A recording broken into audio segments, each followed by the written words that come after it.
नमस्कार। आज हम बात करने वाले हैं भारत के इतिहास के एक ऐसे दौर की जिसने देश की सोच और समाज को हमेशा के लिए बदल दिया। हाँ, बिल्कुल। हम गहराई से चर्चा कर रहे हैं 19वीं और शुरुआती 20वीं सदी के सामाजिक और धार्मिक सुधार आंदोलनों की। जी। हमारी ये जो बातचीत है ये dawn of Indian social and religious reform में दी गई जानकारी पर आधारित है। ठीक है। तो कोशिश ये रहेगी कि हम समझें कि भाई ये आंदोलन क्यों शुरू हुए, कौन लोग थे इनके पीछे, क्या थे उनके विचार और कैसा असर डाला उन्होंने भारत पर। ठीक है, तो जरा उस समय की तस्वीर देखते हैं। एक तरफ तो समाज में मतलब गहरी जड़ें जमाए हुए थे अंधविश्वास, छुआछूत, हाँ, लड़कियों की कम उम्र में शादी, सती प्रथा जैसी भयानक रस्में और पढ़ाई लिखाई की भारी कमी थी। बिल्कुल। और दूसरी तरफ अंग्रेजों के साथ आ रही थी पश्चिमी शिक्षा, नए ख्याल, आजादी, बराबरी, साइंस और तर्क की बातें। कितना अजीब मेल था ना ये। हाँ, ये बहुत विरोधाभासी स्थिति थी। तो सवाल यह है कि इन बिल्कुल अलग अलग ताकतों के टकराव से बदलाव की लहर कैसे उठी। इसी उलझी हुई पृष्ठभूमि को थोड़ा और समझने के लिए हमारे साथ विशेषज्ञ मौजूद हैं। हाँ, ये समझना जरूरी है कि 18वीं और 19वीं सदी का भारत सामाजिक और धार्मिक तौर पर काफी ठहरा हुआ सा था। हम्म। अंधविश्वास तो मतलब बहुत फैला हुआ था। जाति के नाम पर भेदभाव अपनी इंतहा पर था। सही। और औरतों की हालत बहुत खराब थी। सती प्रथा, बाल विवाह, विधवाओं की दुर्दशा, ये सब रोजमर्रा की बातें थीं।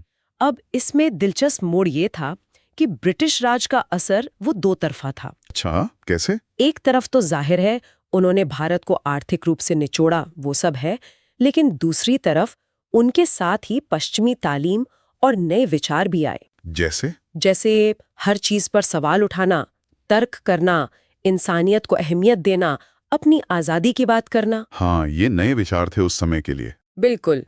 तो इसी माहौल में समाज की इन बुराइयों और इन पश्चिमी विचारों की चुनौती के जवाब में देश के अलग अलग कोनों में कई सुधार आंदोलन खड़े हुए। अच्छा। इनमें हिंदू, मुस्लिम और दूसरे समुदायों के संगठन भी शामिल थे। ये एक तरह का रिएक्शन था, अंदर से भी और बाहर के प्रभाव से भी। तो चलिए फिर इन्हीं आंदोलनों पे बात करते हैं। पहले कुछ बड़े हिंदू सुधार आंदोलनों से शुरू करते हैं। सबसे पहले नाम आता है ब्रह्म समाज का। हाँ, राजा राम मोहन राय। बिल्कुल।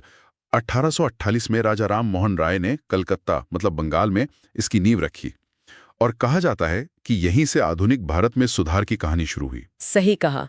एक तरह से ये नींव का पत्थर था। अच्छा, तो ब्रह्म समाज ने ऐसा क्या अलग कहा जो इतना अहम हो गया? क्या मुख्य बातें थीं?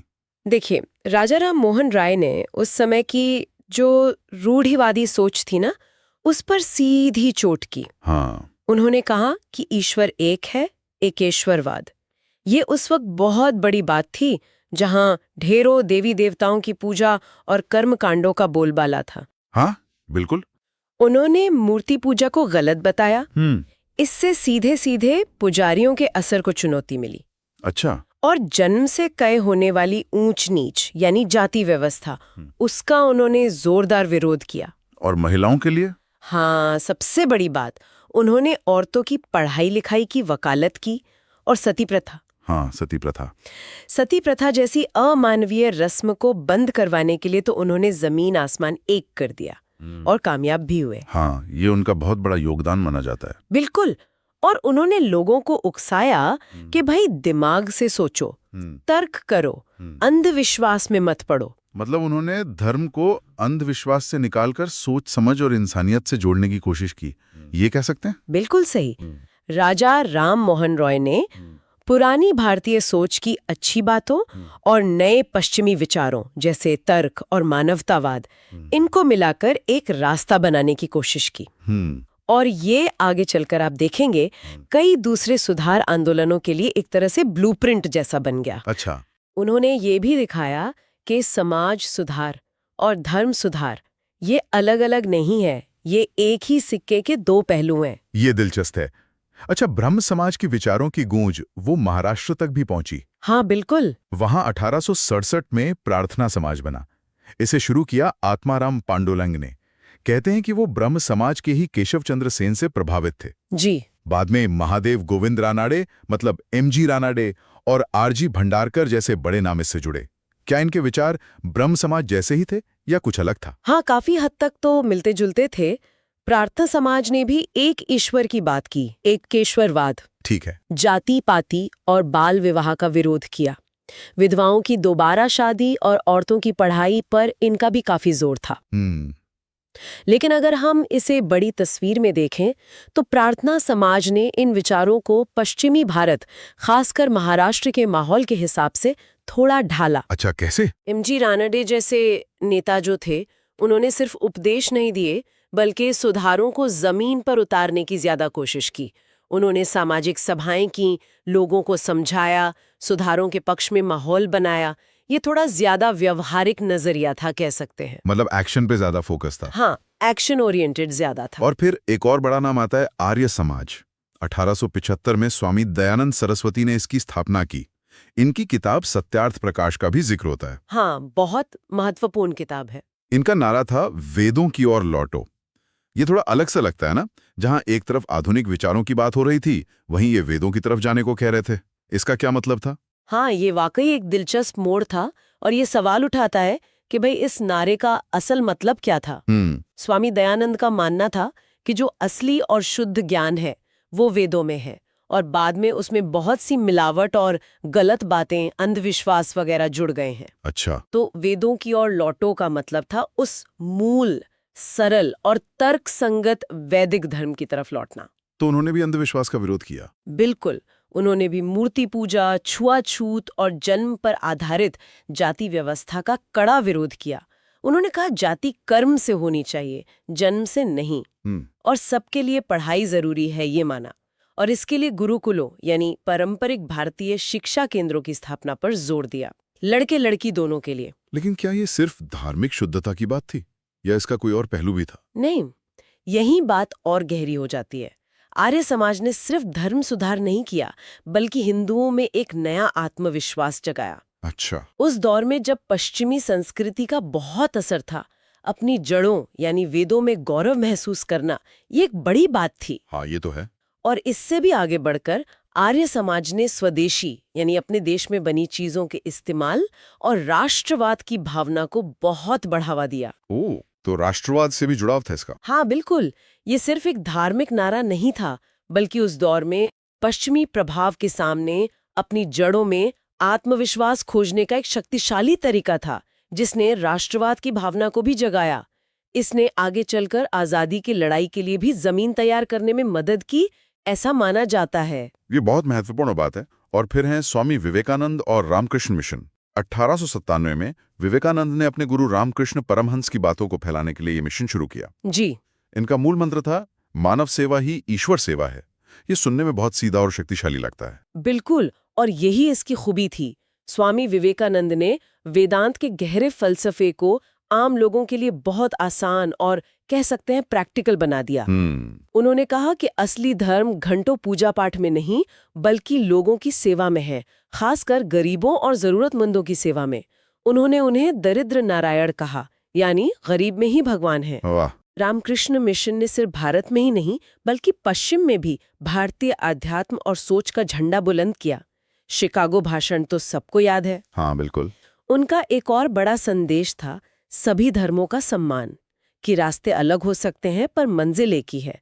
ये उस समय बहुत जरूरी था जब धर्म के नाम पर दूरियां बढ़ रही थीं। और युवाओं के लिए? हाँ, उन्होंने नौजवानों के चरित्र निर्माण और शिक्षा पर भी बहुत बल दिया ताकि वो शारीरिक और मानसिक रूप से मजबूत बने और देश सेवा के लिए तैयार हों। तो ये तो हुए कुछ प्रमुख हिंदू सुधार आंदोलन। अब अगर हम मुस्लिम समुदाय की तरफ देखें, वहां भी बदलाव की कोशिशें हुई? जी हाँ, इनमें अलीगढ़ आंदोलन का नाम सबसे पहले आता है, जिसे सर सैयद अहमद खान ने शुरू किया। हाँ, सर सैयद अहमद खान।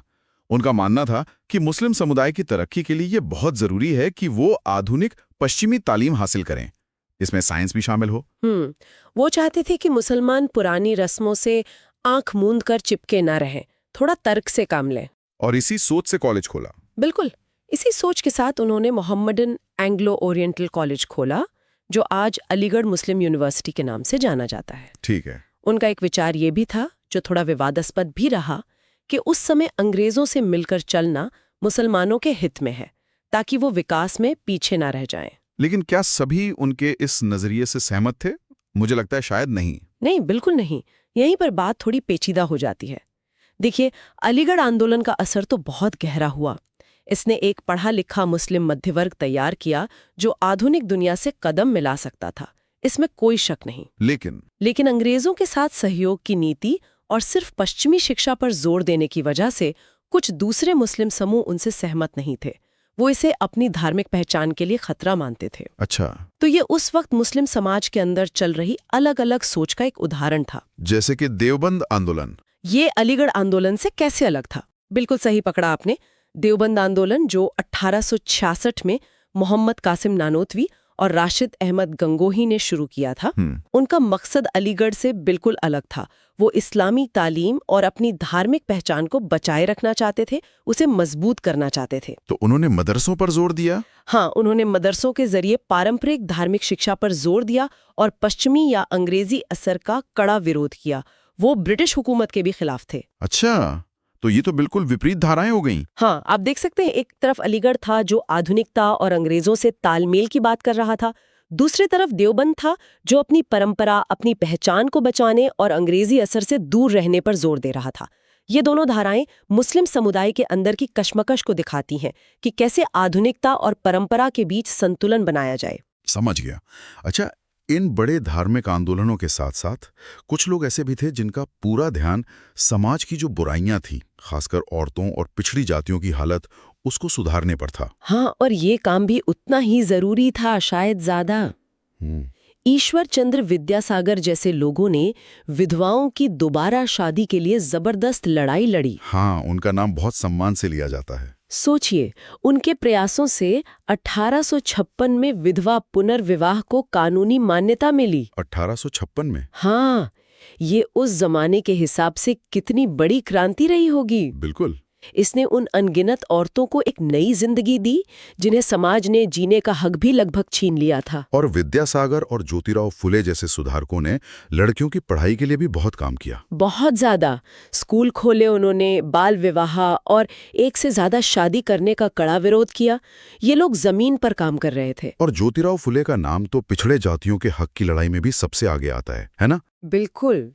ज्योतिराव फुले और उनकी पत्नी सावित्रीबाई फुले, इन्होंने महाराष्ट्र में तो मतलब गजब का काम किया। हाँ। फुले ने सत्य शोधक समाज बनाया, यानी सच की खोज करने वाला समाज। सत्य शोधक समाज। हाँ, उन्होंने ब्राह्मणों के दबदबे और जाति के आधार पर होने वाले भेदभाव पर खुलकर हमला बोला।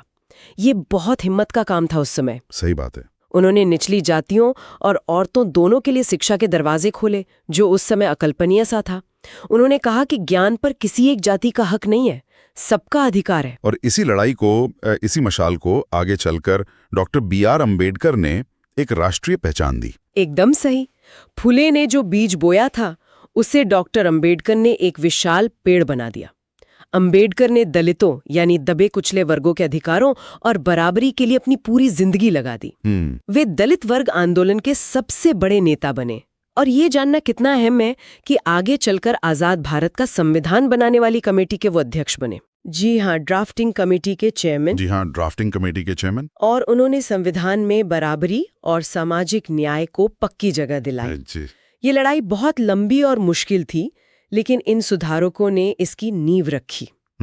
फुले से लेकर अम्बेडकर तक ये एक पूरी परंपरा है। इन्होंने सिर्फ समाज सुधार की बात नहीं की, बल्कि राजनीतिक हक और सत्ता में हिस्सेदारी की भी मांग उठाई। बिल्कुल, ये सामाजिक न्याय की लड़ाई थी। ऐसा लगता है कि सुधार की ये हवा सिर्फ हिंदू या मुस्लिम समाज तक ही सीमित नहीं थी, दूसरे समुदायों में भी कुछ हलचल थी। नहीं, बिल्कुल नहीं। ये बहुत अच्छी बात आपने उठाई। पारसी समुदाय में भी नौरोजी फुरदोंजी, दादा भाई नौरोजी जैसे बड़े लोग थे जिन्होंने सामाजिक सुधारों की पहल की। सिखों में सिंह सभा आंदोलन चला। उसने सिख धर्म में आई कुरीतियों को दूर करने, पंजाबी भाषा और शिक्षा को बढ़ावा देने और सिख पहचान को मजबूत करने का बहुत महत्वपूर्ण काम किया। अच्छा। तो ये दिखाता है कि ये बदलाव की चाहत, ये अपने समाज को बेहतर बनाने की कोशिश, ये पूरे भारत में फैल रही थी। अलग अलग समुदाय अपने अपने तरीके से इसमें लगे हुए थे। ये कोई एक जगह की या एक धर्म की बात नहीं थी। ये बहुत व्यापक तस्वीर उभर रही है। तो अगर हम इन सभी आंदोलनों के असर को समेटना चाहें तो क्या कहेंगे? मतलब इन सब का निचोड़ क्या निकला, क्या बदला भारत ने? देखिए, निचोड़ ये है कि इन आंदोलनों ने मिलकर भारतीय समाज का चेहरा बदलना शुरू कर दिया। एकदम से नहीं बदला, पर शुरुआत हुई। सदियों से चली आ रही जो सामाजिक बुराइयां थीं, जो धर्म के नाम पर कट्टरता थी, वो कमजोर पड़ने लगी। लोगों ने सवाल उठाना शुरू किया। हाँ, ये जरूरी था। समाज धीरे धीरे आधुनिक सोच की तरफ बढ़ा। पढ़ाई लिखाई, खासकर लड़कियों की शिक्षा को बहुत बढ़ावा मिला। बराबरी और औरतों के अधिकारों की बातें जोर पकड़ने लगी। विधवा पुनर्विवाह संभव हुआ, बाल विवाह कम होने लगे। और राष्ट्रीय स्तर हाँ, शायद सबसे बड़ी बात ये हुई कि इन आंदोलनों ने अलग अलग हिस्सों में बटे भारतीयों में एक जुड़ाव पैदा किया, एक साझा पहचान की भावना जगाई। अच्छा, कैसे? जब लोग अपनी सामाजिक बुराइयों के खिलाफ लड़ रहे थे, तो उनमें अपने समाज, अपने देश को लेकर एक नई जागरूकता आई। इससे राष्ट्रीय चेतना जगी और इसी ने आगे चलकर आजादी के लड़ाई के लिए एकता की जमीन तैयार की। वाकई ये एक जबरदस्त बदलाव का दौर था। इन सुधारकों ने न सिर्फ उस समय की बुराइयों पर सवाल उठाए, बल्कि एक तरह से आने वाले आजाद भारत की नींव भी रखी। बिल्कुल। उन्होंने लोगों को हिम्मत दी कि वे सवाल पूछें, पुरानी पड़ चुकी रस्मों पर दोबारा सोचें और एक बेहतर समाज बनाने के लिए आगे आएं। सही कहा, ये उनका सबसे बड़ा योगदान था। तो ये थी हमारी आज की बातचीत 19वीं और 20वीं सदी के भारतीय सामाजिक और धार्मिक सुधार आंदोलनों पर। हमने देखा कि कैसे अलग अलग लोगों और संगठनों ने उस वक्त की चुनौतियों का सामना किया और आज के भारत को गढ़ने में अपना कितना महत्वपूर्ण योगदान दिया। हाँ, और इन सारी बातों को सुनकर एक ख्याल मेरे मन में आ रहा है। बताइए। इन स्रोतों को देखते हुए ये सोचने वाली बात है कि कैसे कुछ सुधारक जैसे आर्य समाज वाले अपनी प्रेरणा के लिए प्राचीन ग्रंथों मतलब वेदों की ओर देख रहे थे। हाँ, वेदों की ओर लौटो। और वहीं कुछ दूसरे जैसे राजा राम मोहन राय या सर सैयद अहमद खान वो आधुनिक पश्चिमी विचारों और शिक्षा को अपनाने पर जोर दे रहे थे। ये विरोधाभास तो था। हाँ, तो कोई भी समाज बाहर से आने वाले असर और अपनी पुरानी पहचान, अपनी जड़ों के बीच तालमेल कैसे बैठाता है, ये हमेशा से एक मुश्किल सवाल रहा है। सही बात है। उस दौर में भारत में ये संतुलन साधने की कोशिश कैसे हुई और उसके क्या नतीजे निकले, अच्छे बुरे दोनों, ये आज भी हमें सोचने पर मजबूर करता है। बिल्कुल, एक बेहतरीन नुक्ता जिसके साथ हम आज की इस चर्चा को यहीं रोकते हैं। सुनने के लिए शुक्रिया।